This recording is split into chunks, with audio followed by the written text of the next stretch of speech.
जय हिंद प्यारे साथियों। मैं आपका दोस्त दिनेश कुमार।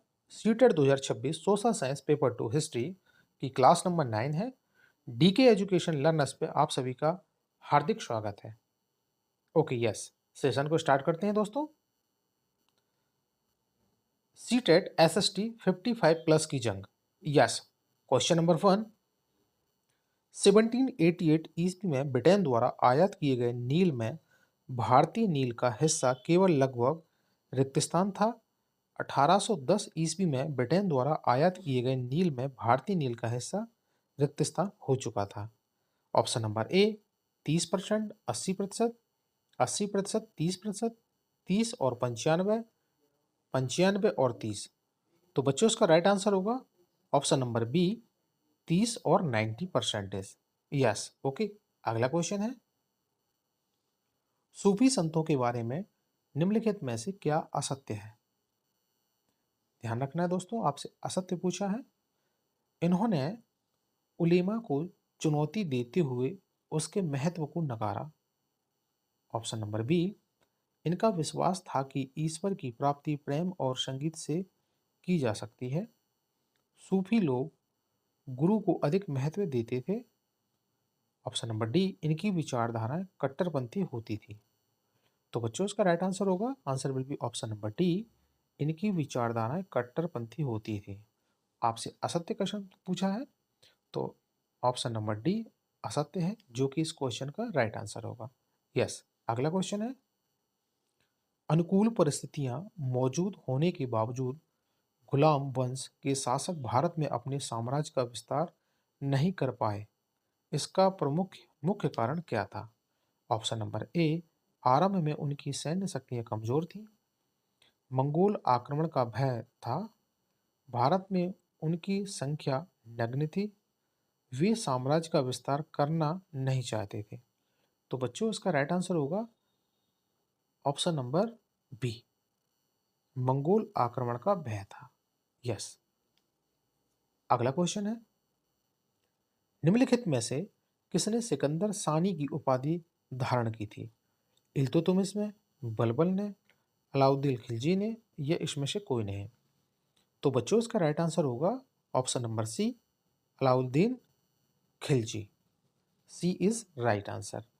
यस, अगला क्वेश्चन है, प्रसिद्ध कलाविद फर्गुसन ने किसके बारे में कहा था कि उस काल के कलाकारों ने दैत्यों की तरह कल्पना की और जौहरियों की तरह उसे पूरा किया। चोल सत्यापत्य कला, विजयनगर सत्यापत्य कला, राष्ट्रकूट सत्यापत्य कला, या इसमें से कोई नहीं।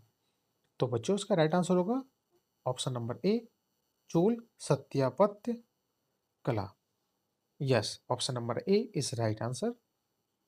अगला क्वेश्चन है, तंजौर का बृहदेश्वर मंदिर किस देवता को समर्पित है। विष्णु को, शिव को, सूर्य को, कृष्ण को। तो बच्चों इसका राइट आंसर है ऑप्शन नंबर बी, भगवान शिव को। यस, अगला क्वेश्चन है, किस पर स्वामित्व के लिए पाल प्रतिहार व राष्ट्रकूट के बीच त्रिपक्षीय संघर्ष हुआ। Option number A, Pataliputra, Kannauj, Thaneshwar, Vijayanagar. तो बच्चों इसका राइट आंसर होगा option number B, Kannauj. Yes okay. अगला क्वेश्चन है, त्रिपक्षीय संघर्ष में भाग लेकर उत्तर भारत की राजनीति में हस्तक्षेप करने वाली और दक्षिण से उत्तर पर आक्रमण करने वाली दक्षिण की प्रथम शक्ति थे Rashtrakuta, Chola, Pallav, Chandel.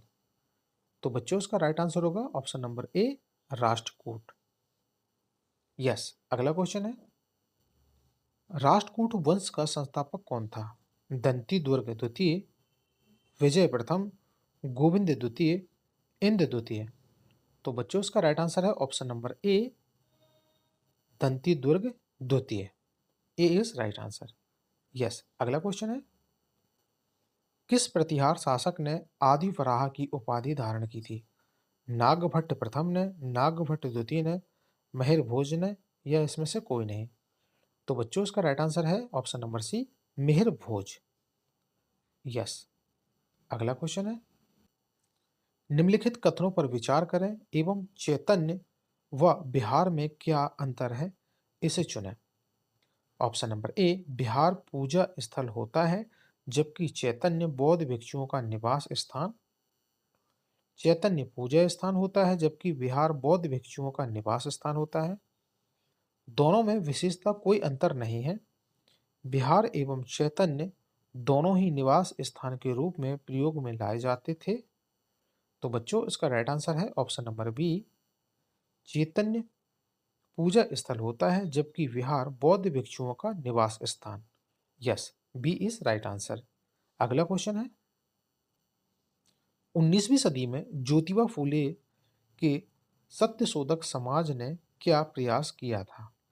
Okay, yes, option number A, दम्भी ब्राह्मणों तथा उनके अवसरवादी धर्म ग्रंथों से नीचे जातियों की रक्षा, जाति प्रथा पर आक्रमण, सतारा में जमींदार विरोधी व महाजन विरोधी विप्लव का नेतृत्व, अछूतों के लिए पृथक प्रतिनिधित्व। तो बच्चों, इसका राइट आंसर होगा option number A. A is right answer. Yes, अगला क्वेश्चन है, राजा राम मोहन राय से संबंधित निम्नलिखित कथनों पर विचार कीजिए। ऑप्शन नंबर ए, उन्होंने विधवा पुनर्विवाह का समर्थन किया। उन्होंने सती प्रथा के उन्मूलन का जोरदार समर्थन किया। उन्होंने अंग्रेजी शिक्षा के प्रवर्तन का समर्थन किया। तो इसका राइट आंसर होगा ऑप्शन नंबर डी, ये सभी। ओके, अगला क्वेश्चन है, किसने महिलाओं के लिए वामा बोधनी पत्रिका निकाली? केशव चंद्र सेन जी ने, ईश्वर चंद्र विद्यासागर ने, राजा राम मोहन राय जी ने, देवेंद्र नाथ टैगोर ने। तो बच्चों, इसका राइट आंसर होगा option number A, Keshav Chandra Sen. Option number A is right answer. Yes, अगला क्वेश्चन है, बाल विवाह प्रथा को नियंत्रित करने हेतु 1872 ईस्वी के सिविल मैरिज एक्ट ने लड़कियों के विवाह की न्यूनतम आयु निर्धारित की। 16 वर्ष, 14 वर्ष, 18 वर्ष, 20 वर्ष। तो बच्चों, इसका राइट आंसर होगा ऑप्शन नंबर बी, 14 वर्ष। यस, अगला क्वेश्चन है, 1856 ईस्वी में निम्नलिखित कानून पारित हुए। ऑप्शन नंबर ए, धार्मिक अयोग्यता कानून, सती निषेध रेगुलेशन 17, हिंदू विधवा पुनर्विवाह कानून। तो बच्चों, इसका राइट आंसर है ऑप्शन नंबर ए और सी। ए और सी इज राइट आंसर। यस, अगला क्वेश्चन है, इसमें से कौन सा कथन सही नहीं है? 1829 ईस्वी में विलियम बेंटिक ने सती प्रथा को कानून द्वारा अपराध घोषित किया। यस, 1856 ईस्वी में सरकार ने कानून बनाया जिसके अनुसार हिंदू विधवाएं पुनर्विवाह कर सकती हैं। ओके, 1875 ईस्वी में स्वामी दयानंद सरस्वती के द्वारा आर्य समाज की स्थापना की गई। Yes, okay, option number D, Raja Ram Mohan Roy सती प्रथा के समर्थक थे। तो बच्चों, आपसे आपसे पूछा था सही कथन नहीं है, तो option number D is right answer. Yes, अगला क्वेश्चन है, पश्चिमी भारत में सांस्कृतिक पुनर्जागरण का अग्रदूत किसे कहा जाता है? M G Ranade, Mahatma Gandhi, Bal Gangadhar Tilak, Gopal Krishna Gokhale. तो बच्चों, इसका राइट आंसर होगा option number A, M G Ranade. A is right answer. Yes, अगला क्वेश्चन है, निम्नलिखित का मिलान कीजिए और सही विकल्प चुनिए। सूची 1, सूची 2 दी गई है। स्त्री उद्धार संबंधी कानून, सूची बी में महत्वपूर्ण भूमिकाएं। ऑप्शन नंबर ए, विधवा पुनर्विवाह अधिनियम 1856, ये किसने? ईश्वर चंद्र विद्यासागर, पहले का पहला is right. Civil marriage act 1872, Keshab Chandra Sen, दूसरे का दूसरा। सम्मति आयु अधिनियम 1891, बी एम मालावारी, तीसरे का तीसरा। बाल विवाह निरोध अधिनियम 1929, हरिविलास शारदा जी। यस, तो तो इस प्रकार इसका कोड बनेगा। Option number B is right answer. Yes. अगला क्वेश्चन है, 1857 ईस्वी के विद्रोह को किस उर्दू कवि ने देखा था? Option number A Mir Taqi Mir, Zauq, Mirza Ghalib, Iqbal. तो इसका राइट आंसर होगा option number C Mirza Ghalib. Yes. अगला क्वेश्चन है, निम्नलिखित में से कौन 1857 ईस्वी के विद्रोह में अंग्रेजों का सबसे कट्टर दुश्मन था? ओके। ऑप्शन नंबर ए मौलवी अहमदुल्ला, मौलवी इमदादुल्ला है। ऑप्शन नंबर सी मौलाना फजल हक खैराबादी, नवाब लियाकत अली। तो बच्चों इसका राइट आंसर होगा ऑप्शन नंबर ए मौलवी अहमदुल्ला। ए इज राइट आंसर। यस। अगला क्वेश्चन है, 1857 ईस्वी का विद्रोह मुख्यतः किस कारण से असफल रहा?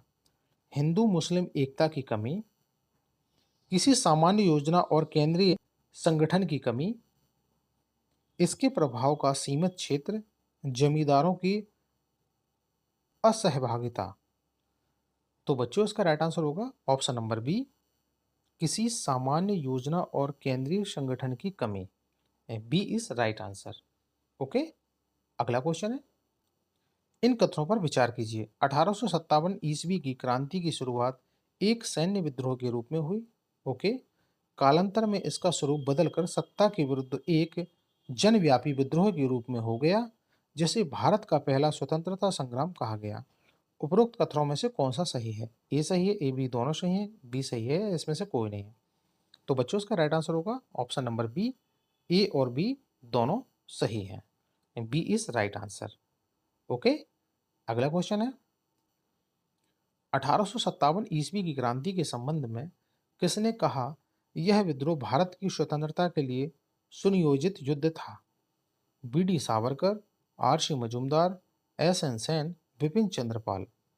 तो बच्चों इसका राइट आंसर होगा option number A B D Savarkar. Option number A is right answer. Yes. अगला क्वेश्चन है, भारतीय राष्ट्रीय कांग्रेस का प्रथम अधिवेशन लगभग आखिरी समय पर पूना से मुंबई स्थानांतरित किया गया क्योंकि? ऑप्शन नंबर ए मुंबई प्रेसिडेंसी संघ के नेतागण कांग्रेस के प्रथम अधिवेशन की पूना में संपन्न होने के विरोधी थे। Option number B governor Mumbai के गवर्नर कांग्रेस के प्रथम अध्यक्ष बनने के लिए ए ओ ह्यूम को सुझाव से सहमत थे। ऑप्शन नंबर सी प्रेसिडेंसी की राजधानी होने के कारण मुंबई अधिवेशन में अधिक ध्यान आकर्षित करने में सहायक होते। ऑप्शन नंबर डी पूना में हैजा फैलने के कारण संयोजक कांग्रेस के प्रथम अधिवेशन का स्थान पूना से मुंबई बदलने पर विवश हुए थे। तो राइट आंसर होगा option number D is right answer. Yes. उस समय पे पूना में प्लेग फैल गया था, जिसके कारण पूना की जगह मुंबई हस्तांतरित किया गया था। यस। अगला क्वेश्चन है, 19वीं सदी के अंतिम चतुर्थांश में यह कौन सा तत्व था जिसने भारत में एक समान राष्ट्रीय दृष्टिकोण के उत्थान में एक महत्वपूर्ण भूमिका निभाई? ओके। देश का प्रशासनिक और आर्थिक एकीकरण, पाश्चात्य विचार और शिक्षा, प्रेस और साहित्य की भूमिका एवं भारतीय अतीत का पुनः अन्वेषण। उपरोक्त सभी विषय ठीक हैं, सभी विषय। तो इसका राइट आंसर होगा, तो बच्चों इसका राइट आंसर है ऑप्शन नंबर डी उपरोक्त सभी। यस। अगला क्वेश्चन है, 1885 ईस्वी में भारतीय राष्ट्रीय कांग्रेस की स्थापना के पीछे कुछ तात्कालिक कारण थे। निम्नलिखित में से कौन सा कारण इसमें शामिल नहीं है? ओके। ऑप्शन नंबर ए 1878 ईस्वी का शस्त्र अधिनियम और भारतीय भाषा प्रेस अधिनियम, 1870 व 80 ईस्वी का द्वितीय आंग्ल अफगान युद्ध, 1877 ईस्वी में दिल्ली में आयोजित शाही दरबार जब संपूर्ण भारत अकाल की चपेट में था, 1883 ईस्वी का इलवर्ट विधेयक विवाद। तो बच्चों इसका राइट आंसर होगा ऑप्शन नंबर बी 1870-80 ईस्वी का द्वितीय आंग्ल अफगान युद्ध। B is right answer. अगला क्वेश्चन है, बंगाल विभाजन 1905 ईस्वी में के पीछे ब्रिटिश सरकार का उद्देश्य क्या था? Okay, option number A, Bengal में अकाल के कारण उत्पन्न आर्थिक अव्यवस्था को दूर करना, बंगाल में मुसलमानों के हितों की रक्षा करना, बंगाल में बढ़ते हुए राष्ट्रवाद को दबाना, उपरोक्त सभी। तो बच्चों इसका राइट आंसर होगा ऑप्शन नंबर सी, बंगाल में बढ़ते हुए राष्ट्रवाद को दबाना, दमन करना। यस। अगला क्वेश्चन है, कांग्रेस मुस्लिम लीग समझौता लखनऊ समझौता 1916 ईस्वी का दूरगामी परिणाम क्या हुआ?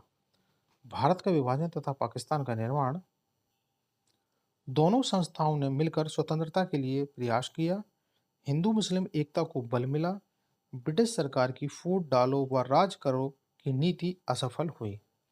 तो बच्चों इसका राइट आंसर होगा ऑप्शन नंबर ए, भारत का विभाजन तथा पाकिस्तान का निर्माण।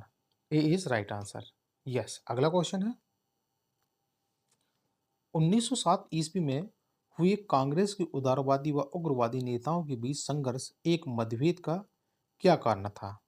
Okay, option number A, Lokmanya Tilak का अपमान, राष्ट्रीय कांग्रेस की अध्यक्ष पद का चुनाव, बंग भंग विरोधी आंदोलन की असफलता, बंग भंग विरोधी आंदोलन की कार्रवाई का मतभेद। तो बच्चों मैं इसको होमवर्क में दे रहा हूँ, आप मुझे प्लीज़ कमेंट में ज़रूर बताना इसका राइट आंसर क्या होगा। ओके, आई होप यू आप लोगों को ये सेशन काफ़ी अच्छा लगा होगा।